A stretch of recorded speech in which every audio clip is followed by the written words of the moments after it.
Outside of AirPods, I wouldn't be surprised if Sony are the biggest name in earbuds right now, and their latest model has just arrived. They're calling their new WF-1000XM5 the best noise-cancelling headphones, which is a pretty bold claim given how strong the competition is. I know, I've tested the vast majority of them myself and ranked them all based on their performance. Sony used to consistently rank at the top in earbuds lists. They've even held that noise-cancelling title in the past, but have since let that slip.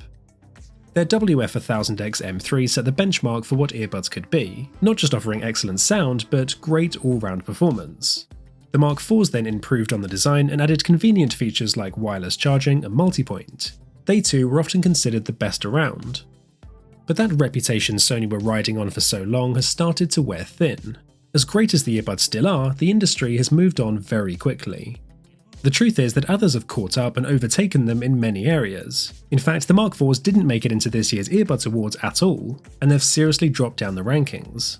So the new M5s are a chance for Sony to regain that reputation and move back up to the top spot with a significant performance boost. But is that what we get here? Well, we're going to look at everything that's changed from the Mark IVs, but crucially, how these actually compare against the rest of the market. I want to firstly address Sony's commitment to sustainability. Just look at this simple 100% paper materials packaging. Sony has been leading the way with this for a while now and deserve credit. The earbuds are constructed with recycled packaging too, and we get a redesign with this year's model. The charging case firstly is now smaller, it's substantially thinner and therefore fits more easily into your pocket. They've sacrificed the LED light bar for a simple dot, which is a shame, but thankfully they've added back in a physical pairing button. This makes a huge difference should you ever need to reinitiate pairing mode, or crucially to reset the earbuds, so I'm really glad that's back. The earbuds are redesigned with a slightly different ergonomic shape and now have a mostly glossy finish as opposed to matte. Sony describes this as a more luxurious feel, but I have to disagree. The glossy texture feels cheaper, it's kind of slippery, and I find the matte textures grip a lot better in your ears, so that's a change I'm not a fan of. What is good though is that these are 25% smaller and shave 20% off the weight too.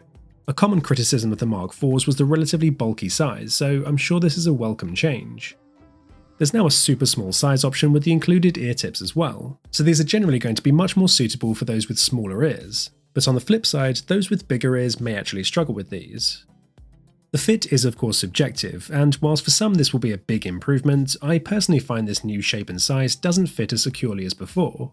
I have to really adjust these in my ears to finally get a tight seal, but once I eventually do, these sit comfortably and are definitely not as bulky as the previous model. Unfortunately, I did have to swap Sony's ear tips for my Sonicfoam tips instead, because even their largest tips are no good for me and simply don't create a tight acoustic seal. This is a problem I suspect others may encounter as well. I also had this issue with the Mark IVs, but it is worse now because of this new earbud shape, and I think a lot of it is down to the foam just not being very pliable. Sonicfoam tips have a wider size range and are much more of a memory foam material that you can easily shrink down to go in your ears and then expand to create that tight and secure seal. If you guys don't know what I'm talking about, this is the company that sponsored my best earbuds under $100 video. I'll leave that linked down below in case you missed it. But essentially they make foam tips that fit basically all earbuds, and I specifically wanted to give them another mention here because I think they could be the perfect alternative if you're also having trouble with your new Sony Mark IVs as well. If that's the case, then all of the details on these will be linked in the video description. Certainly without some alternative ear tips, I wouldn't trust these to stay put for workouts. I did manage to run with these, but I needed to reach up and adjust them a few times, and the older Mark IVs do fit my ears a bit better. I do enjoy the improved comfort though, that's definitely better now that these are lighter, though the Mark IVs aren't quite as tiny and comfy as Sony's LinkBuds S, and I'll come back to how the two compare later because I think Sony has made a big problem for themselves. The touch controls return, are as responsive as ever, and once again offer auto pause with wearing detection, the excellent quick attention feature with a tap and hold, and you can get hands-free voice-activated Google Assistant or Alexa control. Most earbuds don't offer that, or at least require you to tap the earbuds first. One really important improvement I noticed here is that you can use either earbud on its own no matter which voice assistant you're using. With the Mark IVs, if you're using Google and you put the right side earbud back into the case, you can't keep listening on the left. The Mark IVs correct this problem so you can freely use either side on its own. Oh, and the audio immediately switches to mono playback if you're using just one. Just as before, you don't get complete freedom to remap each touch gesture. You have to select a bulk group of controls for each side. However, you now don't need to replace a whole bunch of controls just to add in volume control. Sony have added a new gesture to the Mark Vs where you can simply repeatedly tap on the left for volume down and the right for volume up. It actually works really well. They've timed the increments well so you don't constantly overdo it, and I love finally having volume control without having to replace something else. The handy, or rather hands-free, speak-to-chat feature returns, although this time it did seem a little bit sensitive. It was triggering even with a simple cough, and that's after lowering the sensitivity in the app, so I hope Sony can tweak this with an update to perform more like the Mark IVs. One change they've made is getting rid of the voice prompts when switching the ANC mode. You have tones instead, like on the LinkBuds, but you can now set the volume for the essential voice guidance that you can't turn off, which is nice. They've also brought over the quick access feature for Spotify Tap or Endel from the LinkBuds. There's a new service added here as well called Autoplay, which detects your activities, for example putting on the earbuds or starting to walk, and it will give you notifications or start audio playback based on these. You can customize how this works, and this feature is still in beta and currently only links with either Spotify or Endel, but I'll be interested to see what this can develop into in the future. Spec-wise, we have a pretty similar list to the previous Mark IVs, a list including an 8-hour battery, or 12 if you turn off ANC, which is very good, wireless charging, and an IPX4 water resistance rating. I must admit I did really want at least an IPX7 rating for full submersion, just to ensure greater peace of mind for durability. Connectivity gets a slight boost with the latest Bluetooth 5.3 version, which means we also get LE support later this year and the new LC3 codec. The Mark IV's codecs return, including of course Sony's high-res LDAC, there's both Google FastPair and SwiftPair for easy pairing to Android and Windows, and there's also multipoint for 2 devices. Thanks to Technics, just 2-device multipoint is something we actually have to specify now. Moving on to ANC, Sony's adaptive sound control returns for intelligent automatic switching based on your actions. If you prefer manual control, you can either use the app or the earbuds themselves to change the ANC mode. You can see for ambient or transparency mode we get 20 different levels, so you can adjust how much of your surroundings the earbuds filter in. That's brilliant, and once again the ambient mode is super clear and works very well. Unfortunately, there's no slider or adjustment for the active noise cancellation, and in fact the separate toggle for wind noise reduction is now gone. So it's all just automatic and not customizable, which simplifies things for a casual user, but come on, it's really the tech-savvy people buying these who probably want more control. But let me address that video title, What Has Happened to Sony, because this ultimately relates to the ANC performance. The Mark Vs have a new dual processor setup to improve both sound quality and the ANC, and to my ears there is a subtle improvement in noise reduction over the Mark IVs. The mid to high frequencies especially are cancelled much better, things like crowd and traffic noise. I find the passive noise isolation isn't as good though because of the smaller size. There's less of a tight seal in the ear, so the performance will of course vary depending on how well these fit your ears too. I can't help but notice though how the ANC performance just isn't on the level of some of the rivals now. Sony used to be right up there with the best, but after falling behind they've sadly not managed to catch up much with this new model. So ANC is no longer a major strength of these earbuds. In fact, for me even their LinkBuds S cancel out more noise, which is very strange. I thoroughly exhausted my testing of this just to be fully sure, even pressing in the earbuds to guarantee a perfect seal, but even then, the amount of noise blocked out and cancelled still only lands Sony a surprising 25th place for ANC so far. Now that doesn't mean it's bad, I'm not trying to shame Sony, it just means there are quite a few better rivals. And that's important for a pair of earbuds claiming to be the best, that cost $300 and that are from a company that used to lead in this category. Alright, so let's talk about the mic quality, and I'll start with the 1000XM4 so that you can hear the difference. It is quite windy today, and there's also some loud background noise such as passing traffic. But if you watch my full review on these, you'll know that I said the mic quality was only average at best with these. And then switching over to the new Mark Vs, hopefully you can hear just how much more isolated my voice is. These use 3 mics per earbud, and new processors and AI algorithms combine to deliver much more effective noise cancelling performance. In fact, these even make it into my top 3 for earbuds for the mic quality category, even overtaking the LinkBuds S.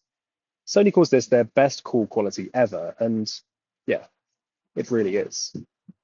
There are 2 new call quality features I want to mention as well, the first of which is head gestures. So if your hands are full but you still need to answer a call, you can now nod your head to answer or shake your head to reject it.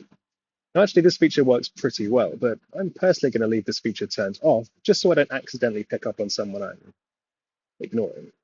And the second feature is capture my voice. You've seen this in other earbuds before, and it's where the earbuds allow you to hear your own voice during the call. but I personally didn't really hear any difference at all. The only thing it did do was allow a little bit more background noise in for me, so I couldn't hear the cooler as well, but my cooler could also hear more of that background noise.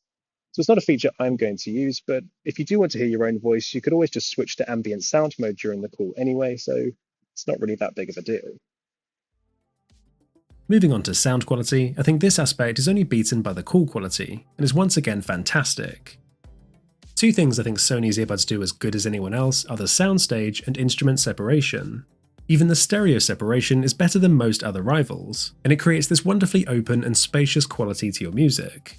You get detailed treble without ever crossing that boundary into producing harsh and sibilant sounds. Vocals are clear and distinctive, but the overall sound signature remains really well balanced, the best yet from Sony. They've managed to shake their association with being bass heavy. The bass here is more natural with ultra low distortion, even when you crank up the volume. So the tuning is now closer to an audiophile's flatter frequency response as opposed to the bass-boosted, consumer-friendly approach that most earbuds take. The Mark 5s are claiming 6th in my sound quality rankings so far, a very impressive feat, albeit one that doesn't quite overtake our Earbuds Awards entrance. I guess the downside to the sound is that there's less sub-bass, that sort of booming bass that you can feel, which I know is quite popular. I sometimes boost the clean bass slider up in order to hear more of that in the types of tracks I typically listen to. There's a whole bunch of great presets here in the app and a 5-band EQ if you want to personalize the tuning. So there's arguably a little less immersion now, especially when outdoors, but this aspect is also going to be controlled by how well these fit your ears. So I think this describes the key change in the sound profile from the Mark 4s. The new model has less of a rich, warm and bassy sound, but instead offers more clarity, detail and a more balanced tuning. It perhaps goes against what you might expect given the new larger drivers, but that just shows it doesn't always guarantee deeper bass. Personally, I really like the change and think this is improved, but audio is subjective and others may prefer the Mark 4 style instead. Not everything about the sound is perfect though, and I want to point out one really annoying issue actually, and that's the massive EQ shift when you turn off ANC or ambient sound mode. I often like to use this off mode to save on battery, but the bass just completely disappears and the clarity weirdly drops as well. It's such a noticeable difference that I can't believe more people aren't talking about this. I'm running the latest software as of this video, 2.0.1, so come on Sony, please fix this bug ASAP. I really do expect better from earbuds this expensive. Alright, so the new Mark 5s come with a price tag of $300, an increase of $20 over the Mark 4s. So if we felt we needed to justify the criticism of the earbuds' drawbacks, then there's your answer. These are one of the most expensive pairs of earbuds you can buy. But to look at the positives, these really are a fantastic all-round pair of earbuds. They have a great feature set, they sound fantastic, they're really good for phone calls, and that part is a huge step up from the Mark 4s as well. The new shape and smaller size will fit some people a lot better, and little quality of life improvements in the added volume control gesture and fixing the single earbud use issue could make these a more compelling proposition than the previous model. Here's how the two compare side by side. I think the price tag remains a significant barrier to purchase though, and the relative drop in ANC performance compared to the rivals really is surprising. Again, I'm not sure what's happened to Sony here. I can't help but feel disappointed by that, and I really wanted them to challenge Bose for ANC, or at the very least to perform a lot better. I think that's fair to ask for $300 earbuds. The big problem Sony face though is their LinkBuds S. Most of what I love about the new Mark 5s I already love about the LinkBuds S. You all saw the Earbuds Awards video and know just how good these are. Alright, there's a couple of features missing there and the sound quality isn't quite on that same high level. But the considerably lower price means you're getting much better value for money, and I still think they're the better choice for most people. Let me know what you think about these earbuds though, or if you plan on buying these. I especially want to know how well these fit you because I think that's going to be hit or miss. If you found this video helpful, then please let me know by giving this a like. Make sure you subscribe and hit the notification bell as well so you get notified when new videos go live. Thanks very much for watching this though, and I'll see you all in the next one.